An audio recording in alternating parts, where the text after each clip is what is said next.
Hey, what's up guys, this is Ryan from Goers, and today we are making a review.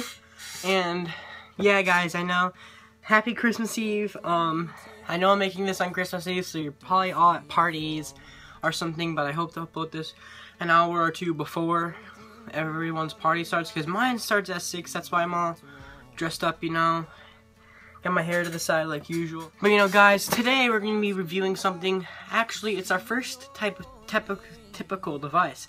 Now, it's a piece of technology and it's one I'm building up. I'm going to be reviewing the iPhone 6. This is the end of the year review, really late. Because after December, I'm going to be reviewing the iPad Air 2. That's what I asked for Christmas. I already know my dad bought it. I'm just going to be able to open it and kind of give you my honest thoughts about the iPad Air 2. But to start off with the iPhone 6, we're going to be reviewing this. It's not hopefully going to be that long because it's really simple. iPhones are pretty simply upgraded. But yeah guys, for further ado, let's get started with the video. So, starting off, the new Apple iPhone 6. This phone is, honestly, from looks of it, it's premium phone. This flagship phone will look like if you had it, you pulled it out as your main driver, people would look at you like, holy shit, because that phone looks nice. Talking about the design. The front is great, okay? The front looks great. This little teeny 2 cameras got upgraded. One got shortened, one maybe got largened, and the Touch ID's back, of course, and it's probably the same exact one from 5S, but I feel like it reads your fingerprint better, but it's not faster. It doesn't log into your thing faster unless you pull it out of the box immediately and not get a single scratch or dent or anything on it. It's probably gonna work like, it's probably gonna be a little faster, but once you start to use it, it's not going to. But going on, the front looks great, okay? The Touch ID, the sapphire crystal ring around it is great, okay? Now the back, that's where some of my problems come in to bring the review down. The back is great, but the thing is I can deal but most people can't deal with those little antennas that string across with the aluminum body. But since it's stainless steel, this is my new one, the 64 gig. I had a 16 one before this through Sprint, and it got a little teeny white scratch on the bottom part of the phone where the antenna separates with the metal box. It got a scratch to where usually a little piece of glass would be, and I was like, man, if they had that glass there, I wouldn't have got one. I could easily clean it off, and I can't get it off. Since it's stainless steel, you cannot clean this fucking phone off. Like, so you can't.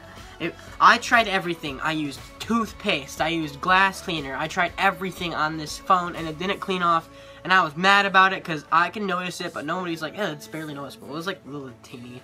But it was white, and the phone's white, so it kind of blended in, but I can still notice it in broad daylight. Like, you can notice it shine off of it, which got really annoying.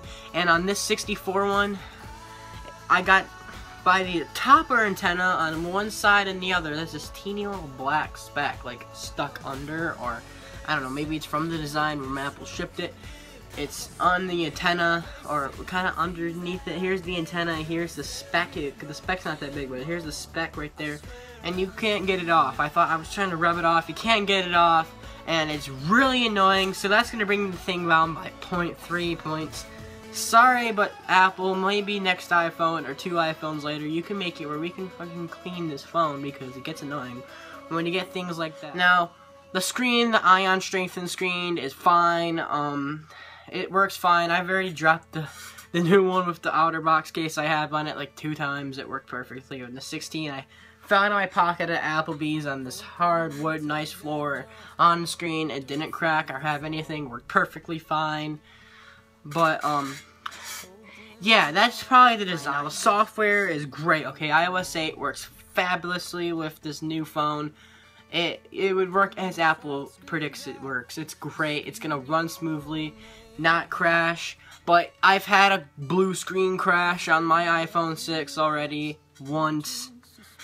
I was kind of weird. I was like, yeah, that's software problem. Apple will get on that case. But that's the only problem. Like, Apple creates bugs when they fix something, like usual. And yeah, something like that one update, iOS 8.1 or something, was like really horrible, and you couldn't call people or do anything like that, which really was bad. But the Touch ID fingerprint, okay guys, Well, no, I just talked about that. The ion strengthened glass is fine. Now, the software is fine. It ships with all new apps, has podcasts, iBooks, tips, all on there. You can't get rid of them anymore. Tips is new, in case you're stupid and your Galaxy user, you're like, iPhone sucks, and you don't know how to use it. And you could easily just go to tips and learn how to use an iPhone from simple steps from a new update. Like, once the new, like, iOS 9 comes out, the tips will be updated for your phone, and you'll know how to use it, which is pretty cool. I don't use it because I already know how to use an iPhone, of course, but it's really useful. Podcasts and stuff, they don't take up that much space anyway, so I don't know why people are complaining. And then, because most of these girls on YouTube who have shown my iPhone have 128 gigs worth, even though those girls on YouTube probably use only Starbucks and all the social media apps, and the only app I could have complaints is Facebook. But that's solid, and it comes with health, which is great. Honestly, it doesn't take that much space at all. It's probably at the bottom of my list on how much it takes up, and it's great. Okay, the health app is great. It tracks in the new motion processor. Now the processors and everything, the M8 processor for the motion code processor, the A8 processor for Apple, customly made.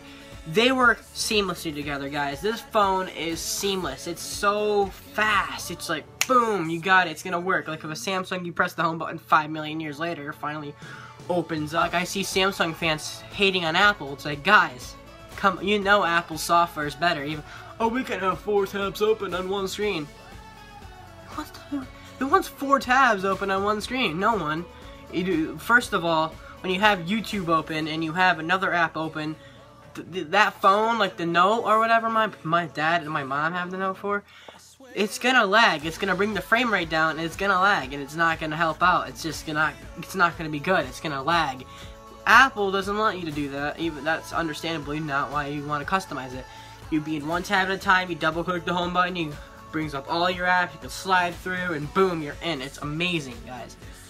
That's a plus. Now, camera is great. The camera, you can't take anywhere from this camera. The only thing is it doesn't have 4K recording, which it easily could have had. Like, it only had to have 0.1 or 0.2 more megapixels than it was going to be able to, which Apple could have easily done.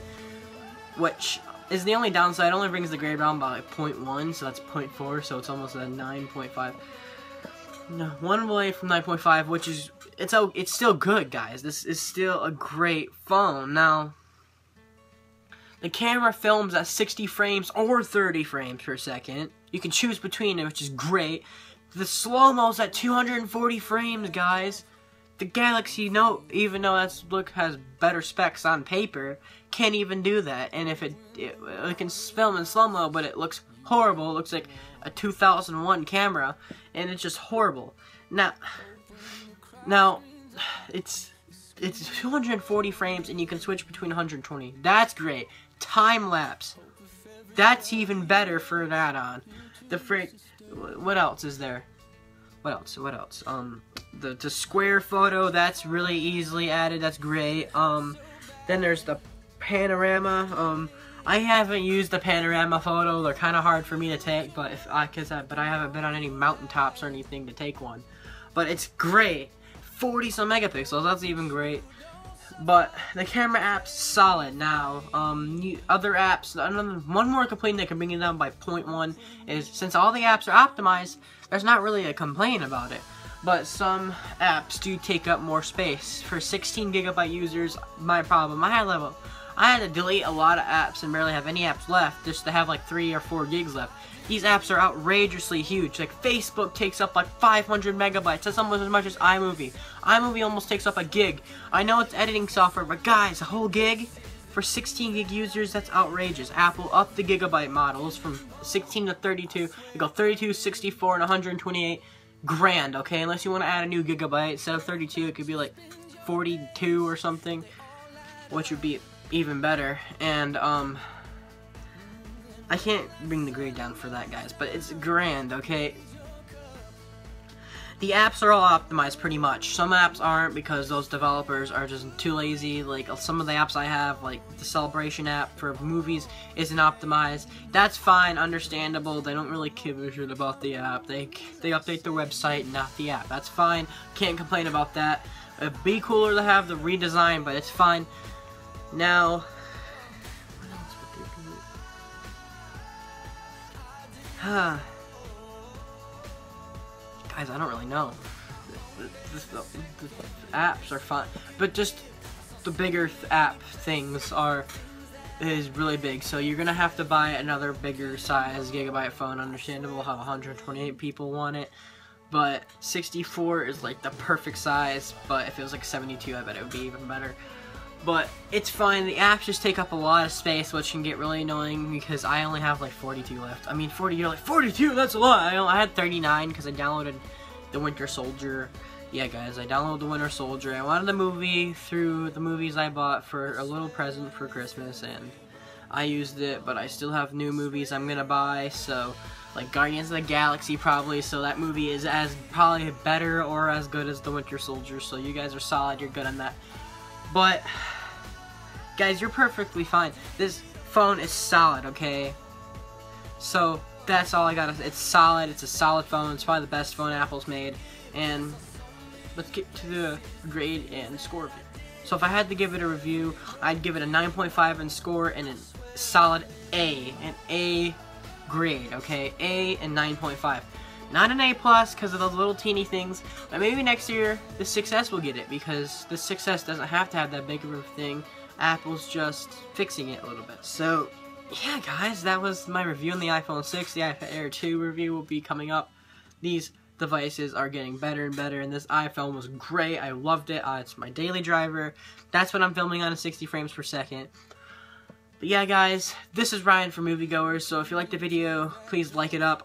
If you're new, subscribe and comment some feedback, and happy holidays guys. See you guys later. And also, see him broken tomorrow, whatever you want. Have a really great, fantastic Christmas.